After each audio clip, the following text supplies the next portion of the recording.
बिहार में मतदाता सूची के विशेष पुनरीक्षण अभियान को लेकर विपक्ष केंद्र सरकार पर हमलावर है। बिहार में विपक्षी पार्टियां वोटर वेरिफिकेशन का विरोध करते हुए इसे केंद्र सरकार की साजिश बता रही हैं। वहीं बीजेपी नेता बिहार की तर्ज पर झारखंड में भी वोटर वेरिफिकेशन की मांग कर रहे हैं। इसे लेकर भाजपा का कहना है कि बिहार के तर्ज पर भी झारखंड में वोटर वेरिफिकेशन होना चाहिए, क्योंकि झारखंड बांग्लादेशी घुसपैठियों से पीड़ित है। पूरा संताल परगना करा रहा है और हेमंत सरकार में संताल का क्या हाल है ये किसी से छिपा नहीं है। इस मामले में कांग्रेस का कहना है कि बिहार में SIR जो चल रहा है इसमें चुनाव आयोग केंद्र सरकार की कठपुतली बन चुकी है।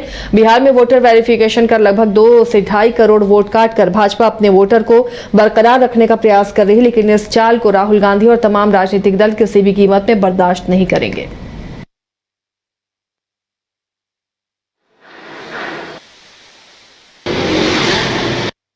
एक बात जान लीजिए कि ये SIR जो चल रहा है केंद्र सरकार के द्वारा, ये नरेंद्र मोदी और माननीय प्रधानमंत्री जो आज चुनाव आयोग जो है वो कठपुतली बन गया है। सबसे पहला बात आप सोचिए कि आधार कार्ड आज सबसे ज़रूरी होता है। आप जाति प्रमाण पत्र भी लेने जाते हैं तो आधार कार्ड देते हैं, चाहे बैंक में खाता खोलने जाते हैं तो आधार कार्ड देते हैं।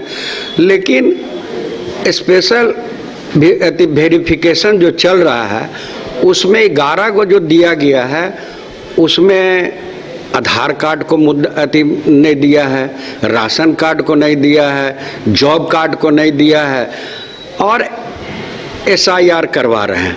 अरे भाई, पासपोर्ट किसके पास है बिहार में? बिहार में पासपोर्ट जो है 2% के पास लोगों के पास है, लेकिन आधार तो 100% के पास है ना। और पिछले चुनाव में 2003 में जब चुनाव हुआ उसी वोटर लिस्ट से, तो क्या वो पहले वाला वोटर लिस्ट से जो चुनाव हुआ तो वो गलत हुआ? देखिए, ये बिल्कुल होना चाहिए।